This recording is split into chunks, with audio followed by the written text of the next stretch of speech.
काही घटना अशा असतात ना की ज्या आपण कल्पनाही करू शकत नाही. कल्पनेच्या पलीकडली आजची घटना आहे आणि आजच्या घटनेची म्हणजे मुख्य नायिका जी आहे ती सुद्धा कल्पनाच आहे.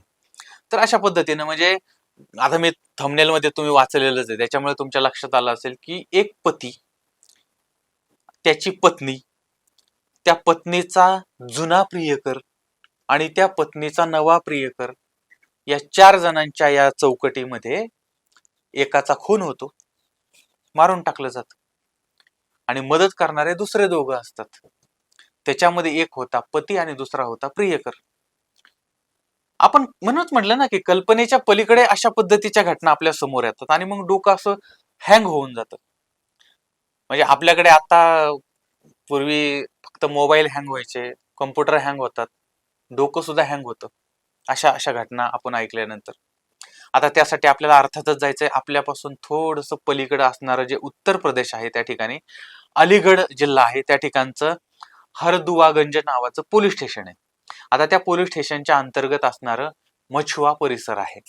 त्या भागामध्ये एक कालवा वाहत होता किंवा मछुआ कालवा असं तुम्ही म्हटलं तरी चालेल. आता तो कालवा त्याच्या पद्धतीनं संत संत वाहत होता. आता तारीख होती 2 मे 2026.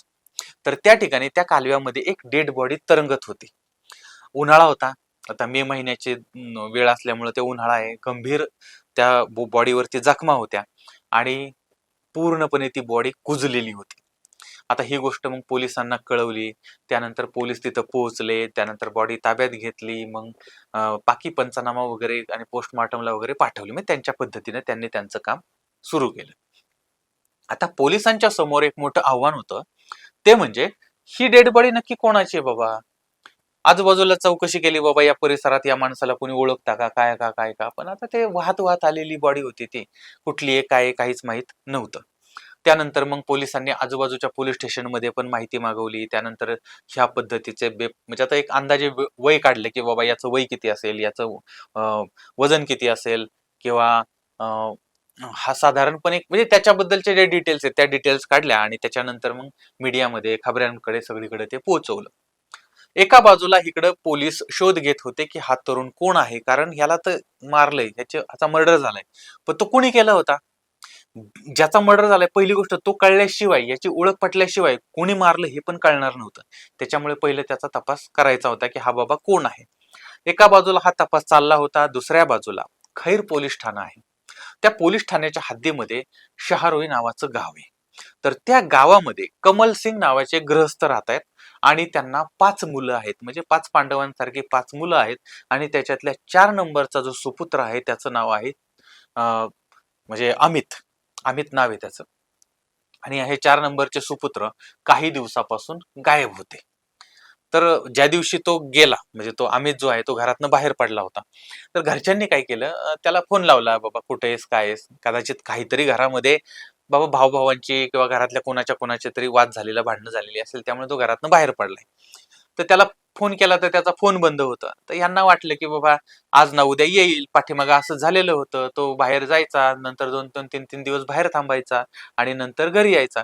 आणि त्याच्यामुळे मग यांना असं वाटलं की आज ना उद्या तो घरी येईल. 2-4 दिवस वाट बघितली, कॉन्टॅक्ट करण्याचा प्रयत्न केला, तो काही झाला नाही.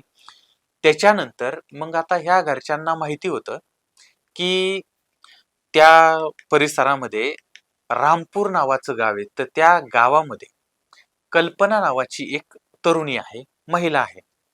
आणि हे रामपूर जे आहे ते ह्या अमितचं आजोळ आहे, आजोबांचं गाव आहे. त्या आजोबांच्या गावामध्ये कल्पना राहते आहे आणि ती कल्पना याच्या मनातली कल्पना आहे. म्हणजे त्याच्याबरोबर हिचे अशा पद्धतीचे संबंध आहेत आणि ती कल्पनेचं लग्न वगैरे झालेलं आहे. पण पाठीमागच्या 5 वर्षापासून हा तिला भेटतो, ती ह्याला भेटते आणि भेटी भेटी गाठी गाठी चालू आहेत. आणि त्याच्यानंतर मग घरच्यांना वाटलं की तो कदाचित तिथं गेला असेल, कल्पना किंवा मनो त्या भागात गेला असेल आणि त्याच्यामुळे मग ते घरचे त्याच्या घरी पोहोचले, त्या कल्पनाच्या घरी गेले. कल्पनाच्या घरीला एवढं मोठं कुलूप घराला, आणि कल्पना आजूबाजूला विचारलं, ते म्हटलं की ती कुठे गेली माहित नाही. बरं तिचा पती कुठे गेला माहित नाही, कुठे गेले काहीच कल्पना नाही कोणाला.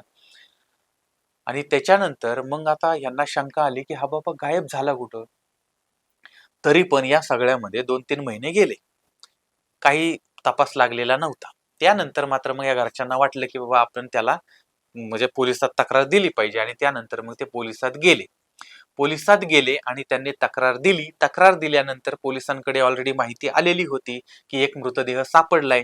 त्यानंतर मग यांना सांगितलं की तुम्ही जे सांगताय त्या वर्णनाचा एक मृतदेह सापडलेला आहे, तर तुम्ही तो बघा.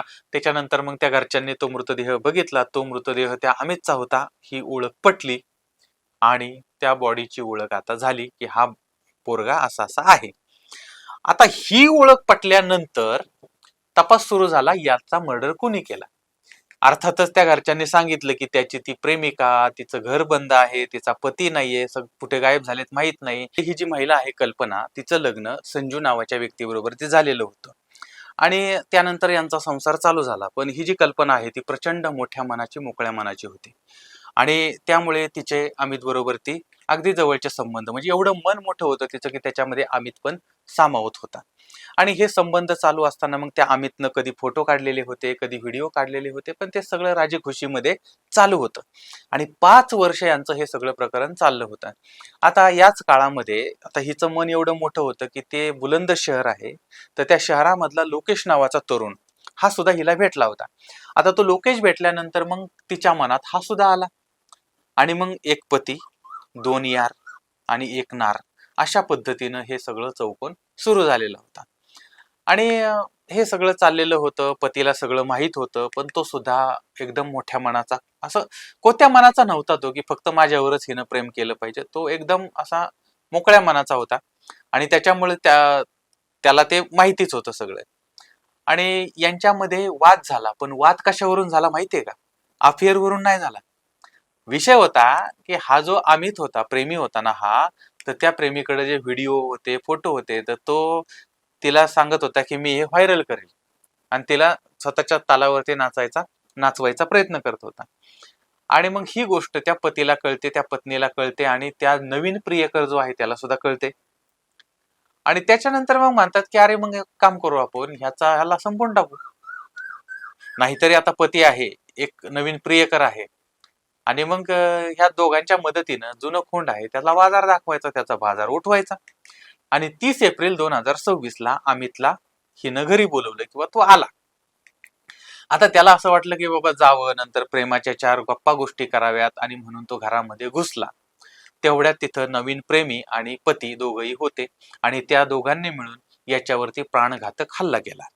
आणि ब्लो पाईप असतो ना, ते फुंकनळी म्हणतात त्याला, तो, त्यानंतर ते लोखंडी काही वस्तू होत्या त्या घेतल्या आणि त्याच्या डोक्यावरती त्यांनी वार करायला सुरुवात केली आणि अत्यंत निर्दयीपणे, निर्घुण पद्धतीनं त्याला मारहाण केली आणि त्याची हत्या केली. आणि त्याचं शरीर होतं, म्हणजे त्याच्या शरीराला म्हणजे पूर्ण ती डेड बॉडी बनवली. त्यानंतर आता करायचं काय, रात्रीची वेळ होती, नंतर याची बॉडी पोत्यामध्ये घातली, रात्रभर एका झाडाखाली नेऊन ठेवली. त्याच्यानंतर दुसऱ्या दिवशी 2 व्हीलर वरती टाकून कासिमपूर या ठिकाणचा कालवा होता, त्या कालव्याच्या प्रवाहात टाकून दिलं. अशा पद्धतीनं त्याला कायमचं नष्ट केलं. पण नंतर पुढे जाऊन ती बॉडी सापडली आणि नंतर या तिघांपर्यंत पोलीस पोहोचले आणि त्यांना अटक केली. आता या घटनास्थळावरून पोलिसांनी मग जे काही साहित्य होतं, फुंकनळी असेल, रक्ताचे डाग असणाऱ्या लोखंडी वस्तू असतील, मोटरसायकल असेल, सगळं जप्त केलेलं होतं. आणि हा जो तपास होता तो अत्यंत गुंतागुंतीचा आणि अनेक महिने चाललेला होता. त्यामुळे वरिष्ठ पोलिसांनी पोलीस पथकाला जवळजवळ 25,000 रुपयांचा म्हणजे बक्षीस दिलेलं होतं, सन्मान केलेला होता.